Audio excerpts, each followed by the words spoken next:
حي على الصلاة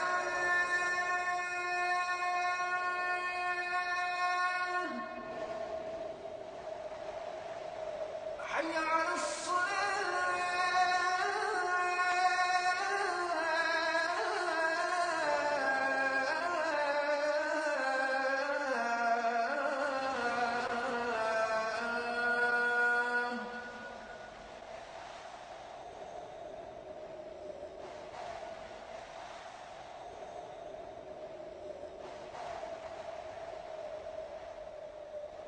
حي على الفلاح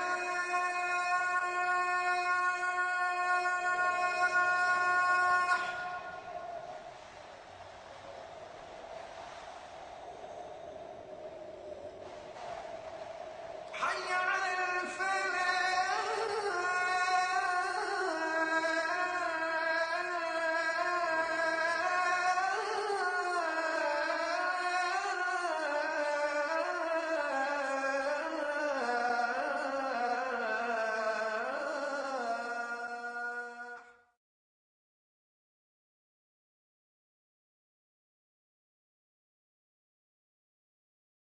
نبينا محمد وعلى آله وأصحابه وأزواجه أجمعين أما بعد فأعوذ بالله من الشيطان الرجيم بسم الله الرحمن الرحيم رب اشرح لي صدري ويسر لي أمري واحلل عقدة من لساني يفقهوا قولي ربي زدني علما أجمعين inshallah.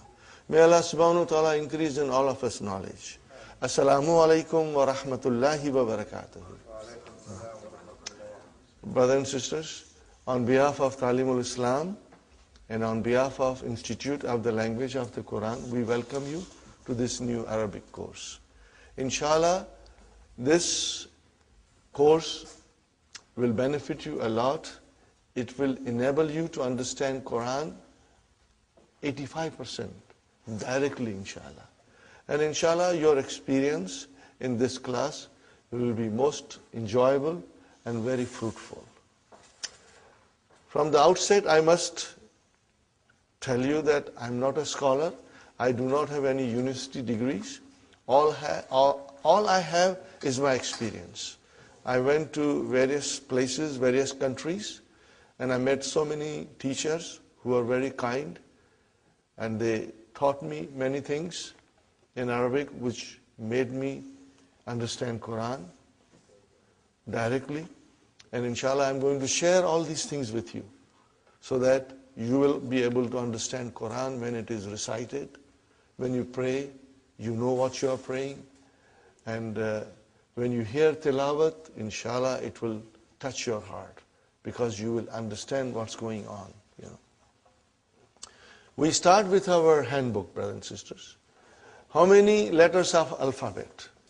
Most of us, we were taught that there are 28, but there are 29. Alif is the letter of alphabet, but it is not consonant. It does not have a speech sound. When you say a, it is not alif, but it is hamza.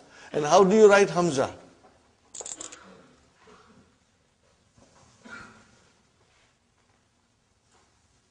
Are you with me? This is hamza, brother. Then what is this alif doing here? It is Hamza's chair. Hamza is very delicate. She needs a chair. Okay?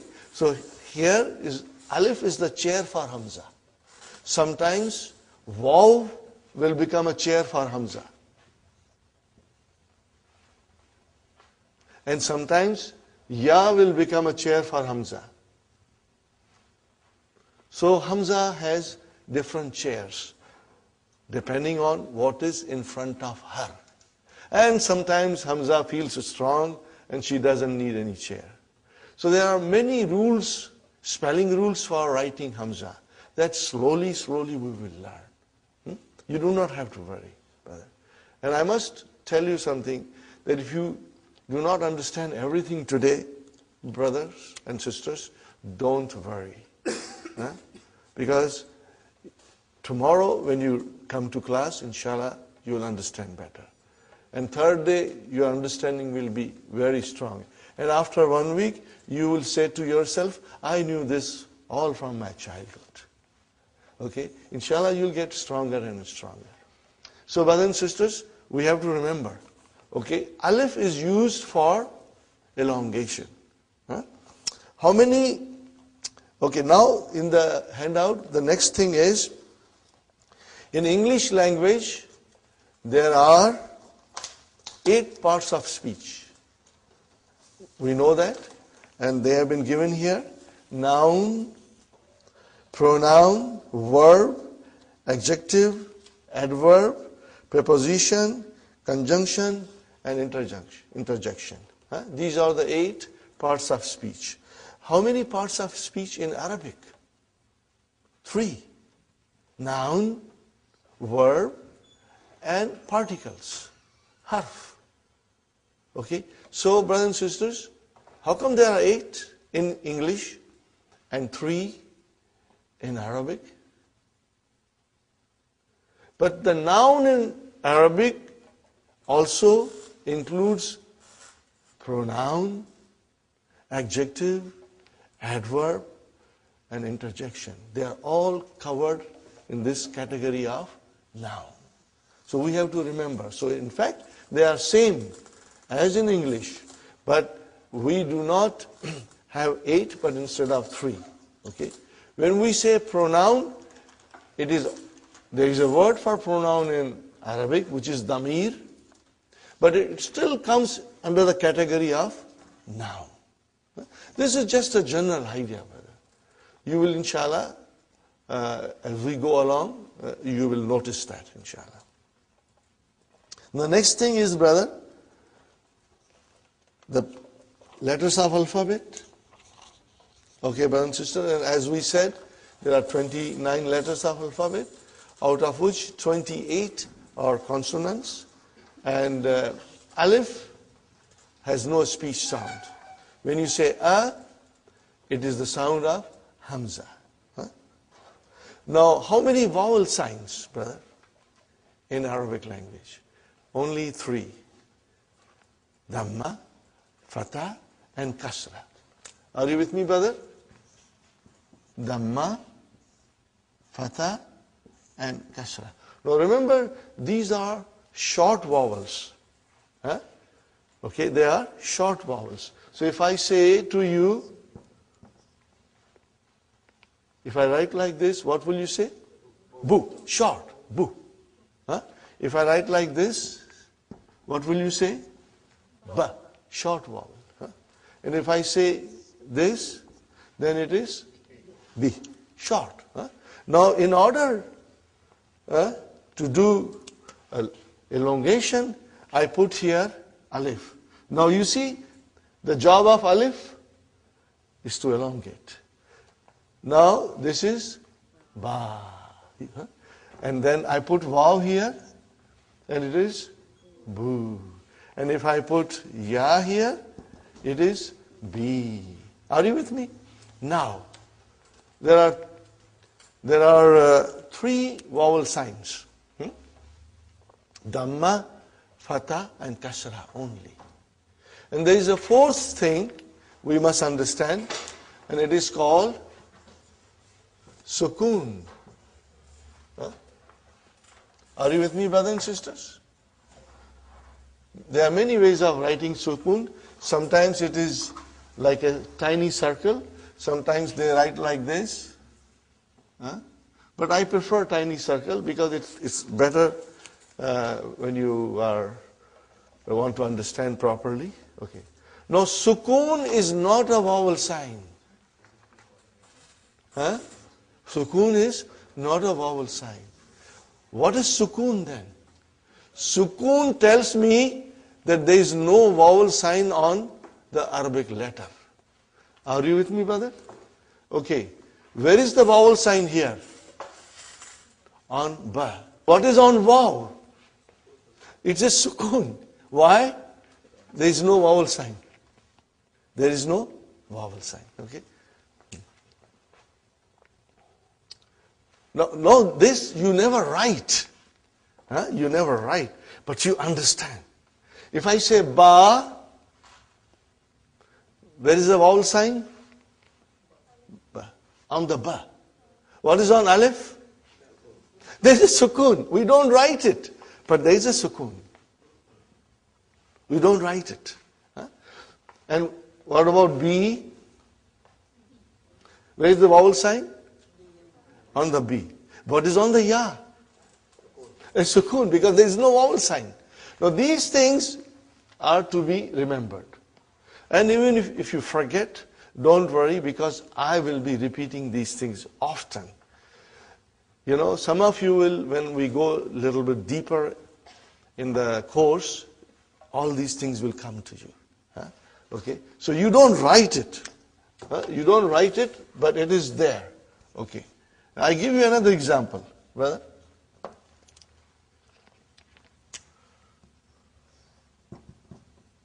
What is this, brother?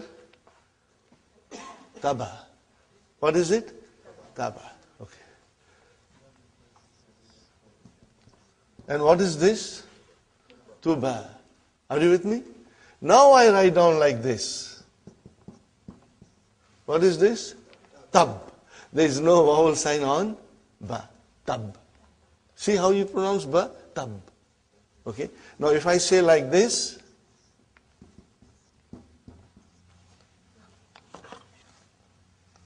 what is now, brothers and sisters? Tub. Tub.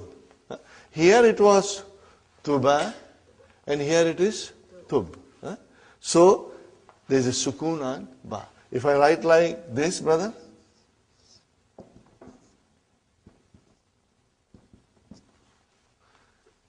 tubta. So we did not pronounce ba in its normal way as we pronounce ta and this ta. Tubta. And if I put dhamma here, tubtu. If I put kasra here, tubti. So ba has a sukoon. It means it has no vowel sign. It has no vowel sign. Sukoon means there is no vowel sign on the letter. Is it clear, inshallah? Try and remember this, brothers. Okay, now we come to other part of the handout, brothers and sisters.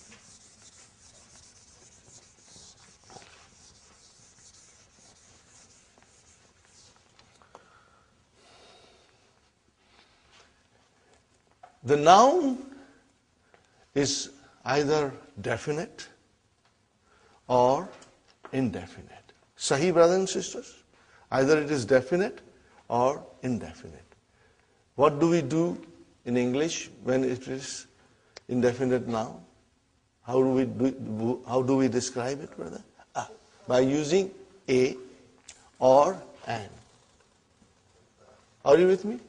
This, when it comes in front of a noun, makes it indefinite. How do you define it? Make it definite? The. Okay, brother. Now, In order to define an indefinite noun in Arabic,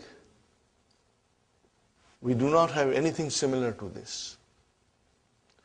But at the end of the noun, we put double vowel sign. Are you with me? We put double vowel sign. If the noun ends with a dhamma, then we put two dhammas. If the noun ends with a fatha, then we'll put two fathas. Huh? If the noun ends with a kasra, we put two kasras. This is called tanween. What is it called? Tanween. Huh? Tanween.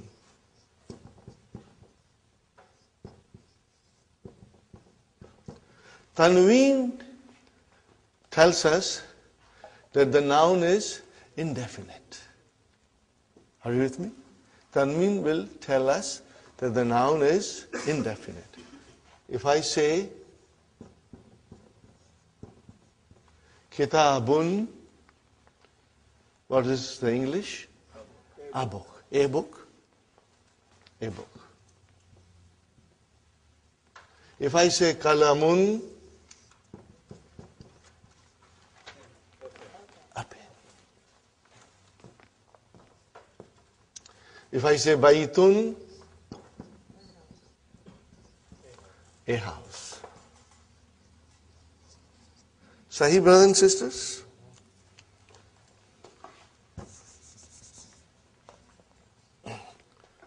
And then, how do I make it definite? So, definite, which is the in English, we have to add al to the noun. So I want to say the book. What will I do now? Al-kitabu. I cannot have tanween. Al-kitabu. Al-kitabu. The book. Okay, brothers and sisters? Now you see, as soon as I put al, like a magic, one vowel sign got dropped. Instead of bun, it became bu. Got the idea? Now, if I say kalamun, a pen, I want to say the pen. What will I do? Al-kalamu. But these are the basics. I know most of you already know. But I'm starting from the very beginning in case there is one student who's coming for the first time to learn Arabic, so that he gets some idea, inshallah. Al-kalamu. Got the idea? If I write down al-kalamun, that is wrong. Because tanween and al cannot coexist. One has to come and other has to go. So, if you say al, then only one dhamma. And then here comes al-baytu.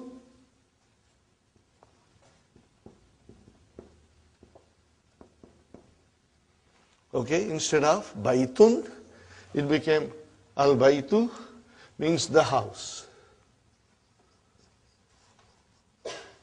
And I should write here the pen. Okay.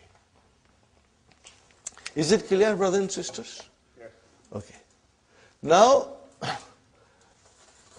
we come to something which is always sometimes confusing to the students, but I will explain you, and I'll keep on explaining you in every session.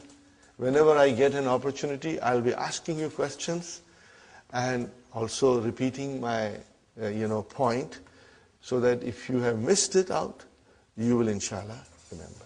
But I said baytun, it is indefinite. How about if I write down Muhammadun?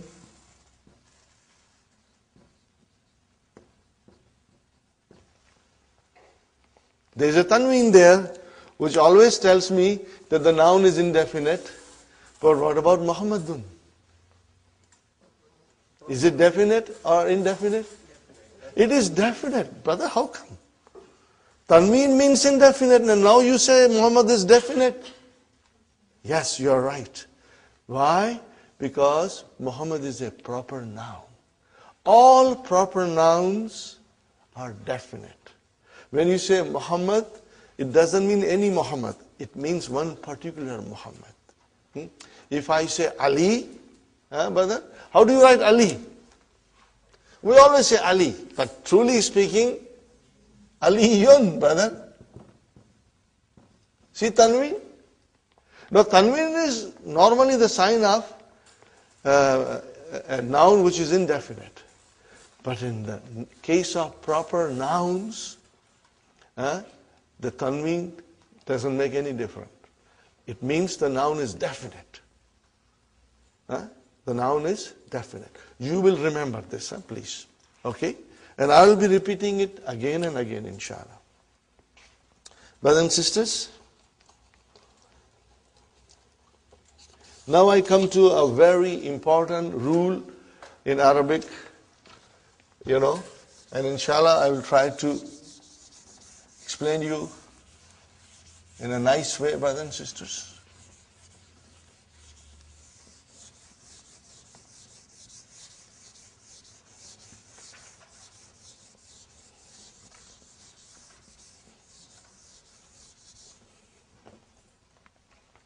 The beauty of Dr. Abdul Rahim's book, brother and sister, as I said, I admire it and I always mention it, and soon you will also feel the way I feel it, Every lesson is designed in a way to teach us something. In other Arabic books, brother, things are all put together like a khichda, and it is very difficult. On the first or second or third page of any other Arabic book, you will have verbs coming in present tense and past tense, brother, and long verbs, So everything is brought together, and it is extremely confusing. It's not confusing to the person who already knows Arabic, but it is confusing for us. Okay. So what Dr. Abdul Rahim has done, that in his first book, his emphasis is on only noun. We are learning nouns in the first book. There are only 4 verbs. 1, 2, 3, 4. 4 verbs mentioned in book 1. Okay. Then when we go in book 2, brother, then the verbs will come. And Dr. Abdul Rahim's method is this, that he teaches you one thing properly. Okay. But then when the verbs will come, they will come in wholesale. You'll have verbs coming from everywhere, But by that time, we'll be prepared. But my, method is, and I found it very rewarding, producing good results, that we will do some verbs on our own, which are not mentioned in the book. So that when we come to book 2, you have a good understanding of verbs. So when they come in front of you, you will say, I know it. You'll feel comfortable. So first book is concentrating on nouns. Okay. And each lesson is like a brick. We make one brick. So we study one lesson, we put a brick. We study second lesson, we put a second brick. And slowly, slowly we'll build our house. Brick by brick, lesson by lesson. Each lesson will show you something. Now we come to the page 3 of handouts. All these things are also mentioned in the key. But I have tried to, do little differently, brother. So you must always read the key also, it will help you. Now, in Arabic, the nouns decline. Declension of noun. In Arabic, nouns decline. You already know it, but you have never realized it. Why? You have never realized this. Why? Now I will give you examples. Brother? I'm writing something, you already know it. Muhammadun Rasulullah.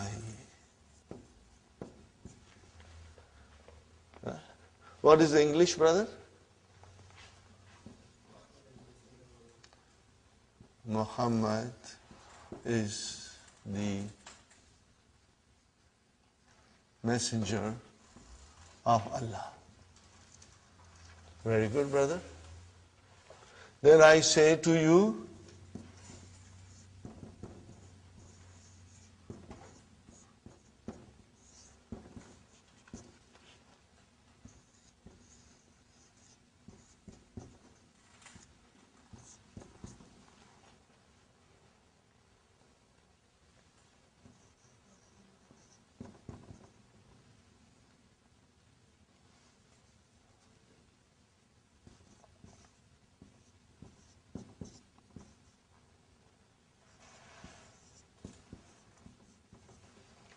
we say every day in our salah.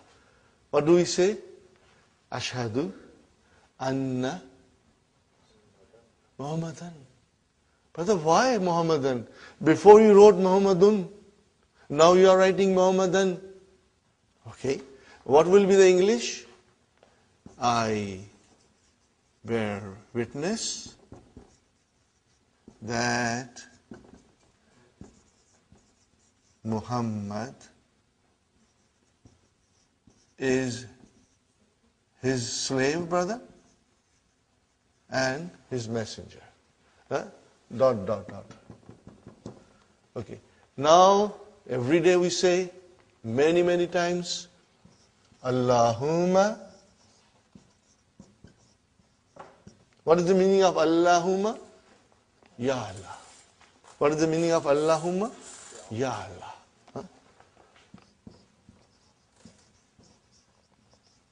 Allahumma salli. We say every day, Allahumma salli ala Muhammadin.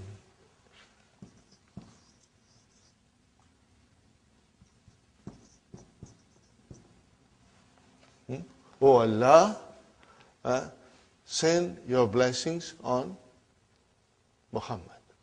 Are you with me, brother? Ya Allah,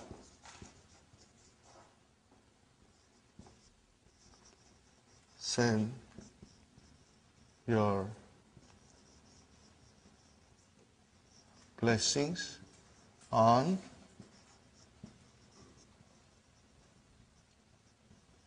Muhammad. Are you with me, brothers and sisters? Do you see any change in English where we wrote down Muhammad? We did not change anything in English. Well, what about in Arabic, brother? What's going on here? Sometimes you are saying dun, sometimes you are saying dan, sometimes you are saying din. What's going on? This is what we are going to learn and understand. What is the rule, brothers and sisters? That Arabic nouns decline. They have 3 different endings. They can end with a tanween dhamma or with one dhamma if there is a al there. It can decline to tanween fatah, or if you have al, then it is one fatah, or it can decline to tanween kasra, or with alif and lam, with al, one kasra. Okay, brothers and sisters? So what is this, brother? Only the ending. Dun. What is it? Dun. And what is this? Dan. And what is this? Then. Say it again loudly. Dun. Dan. Then. These are the 3 declensions. Okay? Every Arabic noun will decline. Sometimes you will see it and sometimes you won't see it, but we are going to learn everything. In the initial stage, we will see the vowel signs in the books, but later on, we may not. I give you one more example, brother. Now I'm going to remove this. And why it happens, brothers and sisters? This is what we are going to learn. And this is what you will be watching in the Quran. You will be looking. When you are reading, you will notice this. You will observe this, brother. And then it will tell us this last vowel sign in the noun will tell you the function of that noun in a sentence. What is that noun doing in a sentence? Is it coming as a subject? Is it coming as a subject of a verb? Is it coming as an object? Is it coming after a preposition? It will tell you. In its natural course, in its natural form, all the nouns are always end with a dhamma. All the time. They change when something happens in the sentence. When they perform a different function in the sentence, then they change, brother. Give you one more example. You know all these things, but you never knew why. And this course is going to teach you, brothers and sisters. Okay. I will write down here. What did I write down, brother? Allahu. Is it definite or indefinite? It is definite because Al is there. No tanween. Because Al is there, no tanween. What do you see at the end? Dhamma. Dhamma you see, okay? Allahu Ghafurun Rahimun. Sahi? Okay? See, Ghafurun, indefinite. Rahimun, okay? Fine. Then I write here,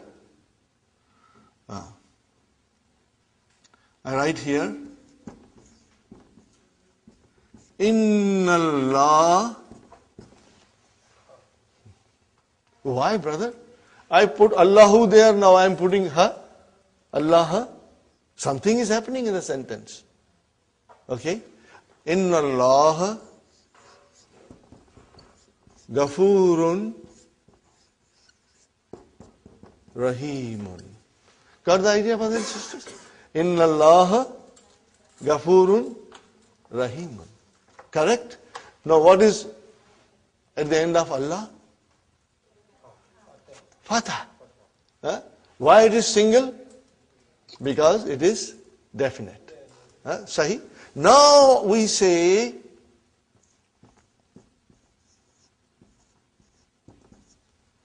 A'udhu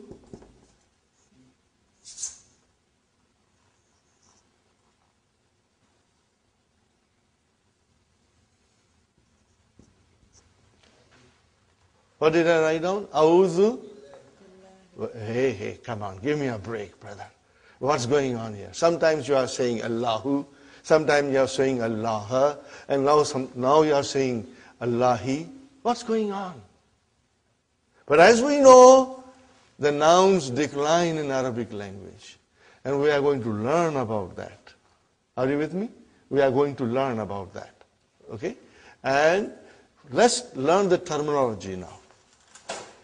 The terms. If the noun, brothers and sisters, look at carefully. If the noun ends with a dhamma, be it a tanween or one, it should end with a dhamma. Be it a tanween or a single dhamma. It is called marfu.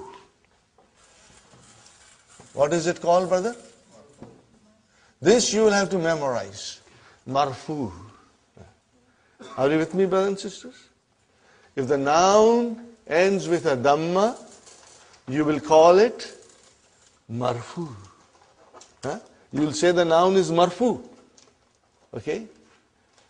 What do you call it in English? You will call that it is in nominative case. Brother, if you are comfortable, we will use some English terms, but later on you will be most comfortable with Arabic terms. Marfu is nominative case.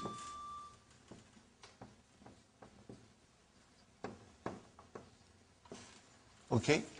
Now if the noun ends with a fatha, be it a tanween or be it a one single fatha at the end of a noun, then we say it is mansoob. What is it, brother? It is mansoob. What do we call it in English? Either you call it objective case or accusative case. It's mentioned there. Objective case or accusative case. Are you with me, brothers and sisters? But we will memorize these terms that I'm writing. Now if the noun ends with a kasra, be it a tanween or one, we will say the noun is majroor. Not majboor, majroor. Okay? Majroor, majroorun. Are you with me? And in English it is called genitive case. I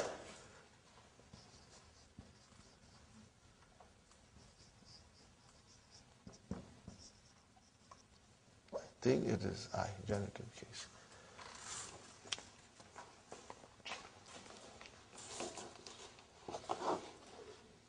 Yes, it's genitive case. And accusative case, maybe I should write down accusative case also. Mansoob is accusative case.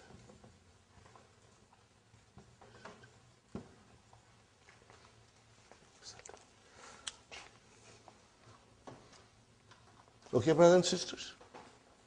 So today, you must memorize marfu, mansoob, and majroor. We will repeat it every day. And brothers and sisters, this thing will stay with you all the time when you are reading Quran. It is in the back of your mind that the nouns can be marfu, according to the function it performs. It can be mansoob or it can be majroor.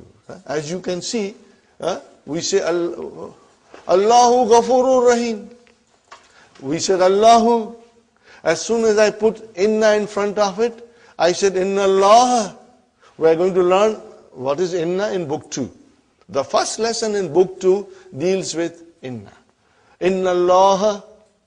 Okay. And then as soon as something came, billahi, which is a preposition, it changed the noun into a majroor. Change it into majroor. This is what we are going to learn, and this you'll observe. This is the very, very important. Okay. Now, I made a little song, out of this. When I say dun, it's marfu. When I say dan, it's mansoob. When I say din, it's majroor. When I say dun, it's marfu. When I say dan, it's mansoob. When I say din, it's majroor. Therefore, dun dun dan dan din din, dun dun dan dan din din, dun dun dan dan din din, dun dun dan dan din din, dun dun dan dan din din, dun dun dan dan din din, dun dun dan dan din din, dun dun dan dan din din. One more time. When I say dun, it's marfu. When I say dan, it's mansoob. When I say din, it's majroor. Therefore, dun dun dan dan din din, dun dun dan dan din din, dun dun dan dan din din, dun dun dan dan din din.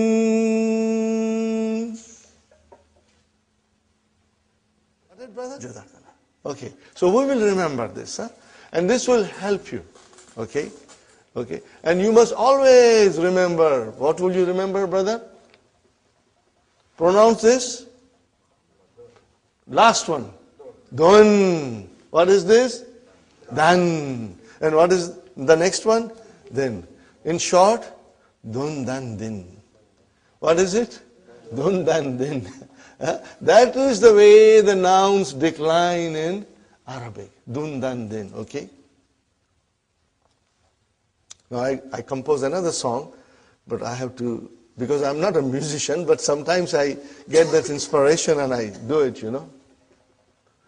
Maybe later on I will, inshallah. To refresh you, again I will do it, inshallah. Are you with me, brothers and sisters? So 3 pages from the